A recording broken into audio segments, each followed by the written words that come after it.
राजन, भगवान का भजन करना है, उससे पूर्व 4 चीजों को याद रखना पड़ेगा। 4 चीजें कौन कौन सी हैं? जिताशनो जितश्वासो जितसंगो जितेन्द्रियः स्थूले भगवतो रूपे मनः संधारयेत् धिया। भैया चलाली वालों, आप लोग भी ध्यान से सुन लेना। डेली आप लोग भगवान का भजन करती हो कि नहीं? सब करते हैं, लेकिन भजन करने से पहले, पूजन करने से पहले 4 चीजों का ध्यान रखना। सबसे पहले जितासनो, अपने आसन को जीतो। ज्यादा से ज्यादा समय एक आसन पर बैठो। यहां तो खैर सभी लोग ठीक से बैठे हैं, कहीं कहीं पर जब पब्लिक ज्यादा होती है, लोगों की बैठने की स्थिति ही परिवर्तित हो जाती है। कुछ लोग ऐसे करके बैठेंगे, ऐसे, कुछ लोग ऐसे करके बैठते हैं।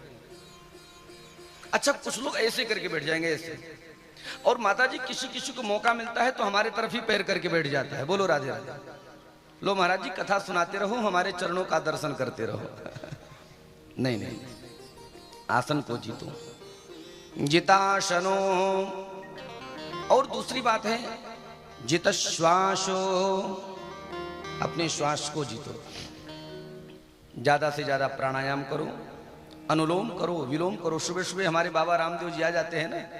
अच्छा, पहले आस्था संस्कार पर आते थे, अब इंडिया टीवी पर भी आने लगे हैं। बोलो राधे राधे। 7:30 बजे इंडिया टीवी खोलो, बाबा रामदेव उस समय योग सिखाते रहते हैं। एक नाक बंद करो, दूसरे नाक से सांस को खींचो, फिर दोनों नाक बंद कर लो, फिर दूसरे से छोड़ो। इसको कहते हैं प्राणायाम।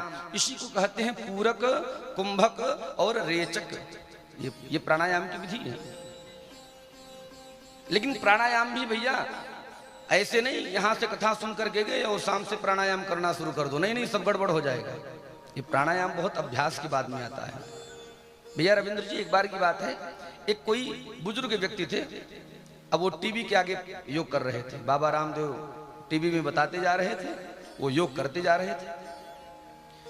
टीवी में बाबा रामदेव ने कहा, एक नाक बंद करके दूसरे नाक से सांस खींचो। बाबा जी ने जोर से खींच लिया। ठीक है, अब एक काम करो, दोनों नाक को बंद कर लो। बाबा जी ने दोनों नाक को बंद कर लिया। अब संयोग से माता जी उसी में लाइट चली गई, लाइट गई, टीवी बंद।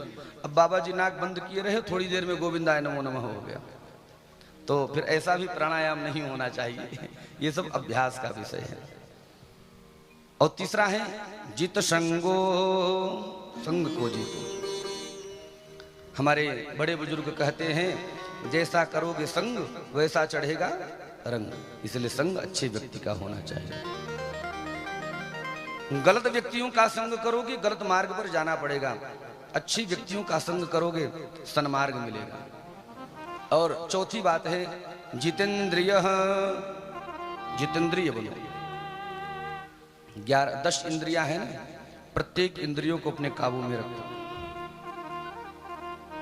अच्छा, इन 10 इंद्रियों में सबसे खतरनाक यदि इंद्रिय कोई है, वो कौन सी है भैया? बताना, बोलो श्रीमान ओम प्रकाश जी। 10 इंद्रियों में सबसे खतरनाक इंद्रिय कौन सी है? नहीं, काम तो कोई इंद्रिय ही नहीं है ना। 10 इंद्रियों में सबसे खतरनाक यदि इंद्रिय कोई है, वह है हमारी रसनेन्द्रिय, जिह्वा। अच्छा, खतरनाक क्यों है?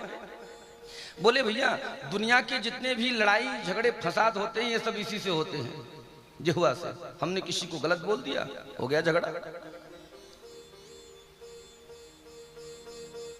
ये हमारी जो जिह्वा है ना, ये जो रसनेन्द्रिय है, ये नित्य प्रति एक अलग अलग डिमांड करती है। भैया कभी कहेगी हमको बीकानेरी भुजिया चाहिए, ये बड़ी रसीली है, बड़ी चटपटी है।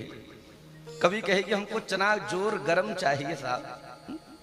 कभी कहेगी हमको रसमलाई चाहिए। तो ध्यान रखना, ये जो रसनेन्द्रिय है ना, इंद्रियों में ये जो रसनेन्द्रिय है, इस पर काबू पाने की आवश्यकता है। और इस पर नहीं, प्रत्येक इंद्रियों पर हमको काबू पाने की आवश्यकता है।